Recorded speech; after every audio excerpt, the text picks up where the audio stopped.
Welcome back to Close Up, and we will jump right back into our extended conversation with Senator Maggie Hassan this morning. Senator, again, thank you for joining us here. Thank you. So one of the big headlines in New Hampshire this last week was the ACLU announcing that it had obtained the disaggregated data for New Hampshire border apprehensions and crossings specific to New Hampshire, not just the entire Swanton sector, and that from October of 22 to December of 2023, just 21 people had been apprehended or encountered at the northern border. Now, Governor Sununu is saying the ACLU is, quote, cherry-picking this data. So who do we believe here? What's really going on at the northern border?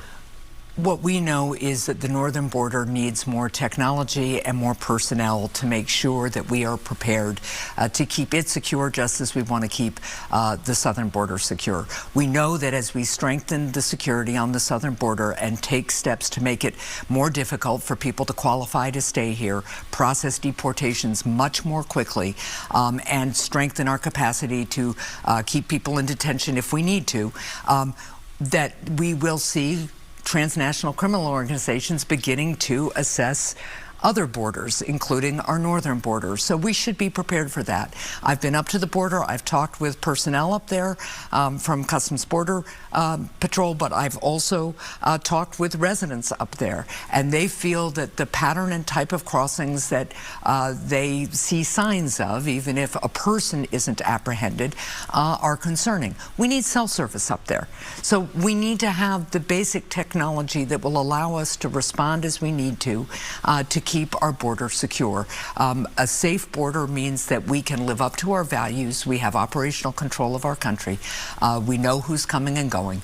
And that is absolutely essential to continuing our strong economy and continuing our individual freedom. Beyond the baseline border patrol there, does it make sense to have extra resources on the Canadian border when we know that the vast majority of drug trade, human trafficking, I mean, you could look at Interstate 95 right. is orders of magnitude more problematic probably than that Canadian border. Look, again, this is about making sure that we have security at our borders, which is kind of a baseline standard, right? And we need to have the technology so we know what's happening at the border, so we can assess what our needs are.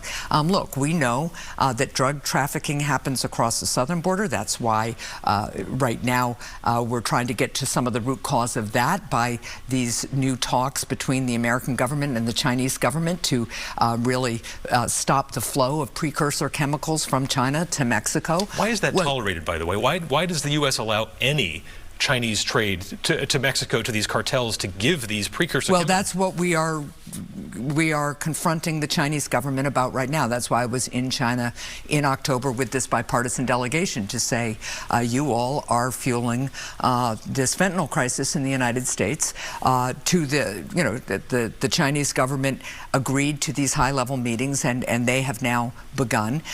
Let's also be clear. Over the past week in the United States Senate, we had hearings about the use of the internet as a means in which fentanyl enters this country. So in fake and counterfeit pills in particular. So this is a multifaceted crisis, and fentanyl comes from a lot of different places, and that's why whether it is southern border security or northern border security or having better controls and enforcement when it comes to internet trafficking of drugs, we need to respond to the evolution of these drug cartels and the tools that they use to keep our people safe.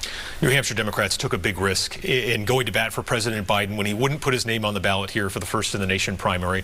Not only did he get across that 50% threshold, this was wildly successful, I think, beyond anyone's estimation, in getting close to the 70% mark on a write-in campaign, no less. You got to meet with President Biden, the rest of the delegation at the White House. Can you share with us any kind of reaction he had to that victory? Well, he was very excited by the victory. He was very appreciative of everything that Granite Staters did to make that write-in possible. Look, here's what's going on. First of all, the New Hampshire primary is going to be first. That's what our law says. That's what we just demonstrated to the president, to the DNC, to the country. What is unique about New Hampshire is our citizen-led, citizen-driven democracy. It's what caused us to really lead the way in creating these primaries where citizens have a direct say in who their nominee is going to be. And we're going to continue this.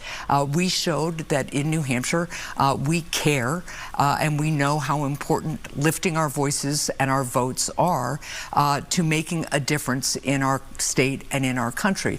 Granite Staters know President Biden's record, bipartisan record on infrastructure, for example. We're seeing internet up in Sugar Hill. We're seeing Exit 4A on 93 in Londonderry and Derry being built. We're seeing the positive impact of that bipartisan law all across the state and country. We know that veterans are getting the health care that they have needed for decades because of the bipartisan work of the Biden administration, bringing people together in Congress and passing critical laws. We're investing in high-tech manufacturing, creating good jobs, and improving our national and economic security as we do. Again, a bipartisan effort that President Biden has led on. We also know the stakes in this election. We know what another Donald Trump presidency would look like. Donald Trump prioritizes violence over voting. He says he is above the law. He calls his political opponents vermin here in New Hampshire, echoing fascists from World War II.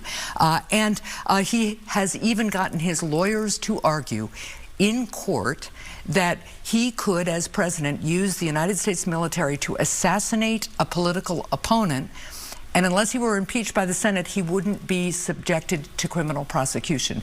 This shows you what is at stake. Donald Trump would end our democracy as we know it, along with continuing the assault on women's individual rights, the right to control our reproductive health and our reproductive decisions, and he would continue policies that have left middle and working class families out. We know we have more work to do as Democrats. We have to lower the cost of health care and housing in particular. We have to continue to help people with energy costs and fight climate change. But what New Hampshire Democrats really showed that they understood, and independents who voted with them, was the stakes in this election, the progress we still need to make, and our power to do it if we can continue to work together, led by the Biden administration. Given what you just said about former President Trump, if he is reelected by the people of the United States, are you going to work with him if you think he's going to end the democracy, or is this like a stand-up and fight situation? I will fight any effort to undermine our democracy that Donald Trump or his allies engage in. I will also always work wherever I can with my colleagues in the Senate and in the House to do things like lower costs for Granite Staters. You know, we took a step towards lowering the cost of prescription drugs. We couldn't get Republicans to join us on that, but we did. We took a step to not only fight climate change, but lower energy costs and invest in a clean energy economy. We couldn't get Republicans to join us there, but we still did it. So I will always continue to work to serve the people of New Hampshire and work to strengthen our country, but I will always speak out when I believe, as I do with Donald Trump, that he believes he is above the law. He doesn't want to be accountable to the people of New Hampshire. That's why he's an election denier, and that's why Granite Staters understand how significant the stakes of this election are. We are heading into tax season in Washington. You're trying to hammer out part of this deal on a tax package that's got any number of different things in it, a tailored version of the child tax credit. You're obviously really big into the research and development stuff in terms of making sure businesses are incentivized to continue innovating. That can sometimes be a kind of a 50,000-foot thing. What's the impact for the regular folks here in New Hampshire if that R&D tax credit comes back? How does it help locally? So look, I have been a strong supporter of the R&D tax credit since my time as governor, because it's not just big established businesses who benefit from the R&D tax credit, and we obviously want them to invest some of their earnings into new products, new developments. That is what really helps grow our economy, create great jobs. But we also have small entrepreneurs, new startup businesses here in New Hampshire, or established businesses that aren't very big, like Nemo in Dover, which makes really cutting-edge camping and outdoor equipment, for instance. They will talk to you about the difference in cash flow that the R&D tax deduction makes for them. It allows them to move more quickly, develop new products more quickly, create more jobs, and create stronger and stronger economy here locally. So that's what the R&D tax credit can do in a place like New Hampshire for our small businesses and for our entrepreneurs. Look, this bill, which was a bipartisan effort, I really worked with Senator Young from Indiana on the R&D portion, but we also know at the same time that a tailored child tax credit expansion can help families that are struggling with expenses right now. And this bill would help the poorest families with the most children really have the kind of tax cut that can allow them to pay their rent, afford groceries, and maybe have a little bit left over, for instance, to sign their kids up for sports or band. All right, well, a lot to keep an eye on in D.C. there, and we will be in touch, obviously, to continue talking about Ukraine aid and all of these things. So thank you for your time here, Senator. We appreciate it. Thank you very much for having me. All right, and we'll be right back with an effort at the State House to put a price tag on requests under New Hampshire's Right to Know law. A daytime exclusive with Crystal Hefner on her explosive news.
Welcome back to Close Up. There is a fight over freedom of information in Concord as House lawmakers voted this last week to put a price tag on requests under New Hampshire's Right to Know law.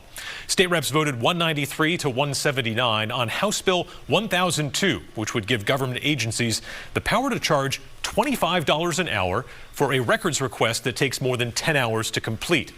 Critics say the bill will put the cost of accessing public information out of reach for citizens who don't have the means to pay those fees. And if this becomes law, they think it will be used to deter people from getting information that belongs to them as citizens. On the other side of the argument, supporters of the bill say excessive freedom of information requests can paralyze local governments, requiring many hours of extra work. It limits freedom, in particular freedom of information. It will actually increase litigation. The people that might be abusing the system will have another claim of action against agencies. They can simply say the agency is improperly asserting the amount of time it takes to address a request. Or it'll block someone requesting something in good faith because they can't afford or they don't want to put the effort or cause trouble by suing the agency to enforce the statute. What would you do if you had a citizen who, without benefit of an election, feels that they have been appointed by, I don't know who, the dog catcher or something like that, but they are the people's watchdog and demand access to the, some of the things that happen at the meetings and involved in 91A. This fight isn't over at the State House. One of the Republican reps has filed for reconsideration of the bill, meaning their vote will flip, and we'll see how many more might do the same.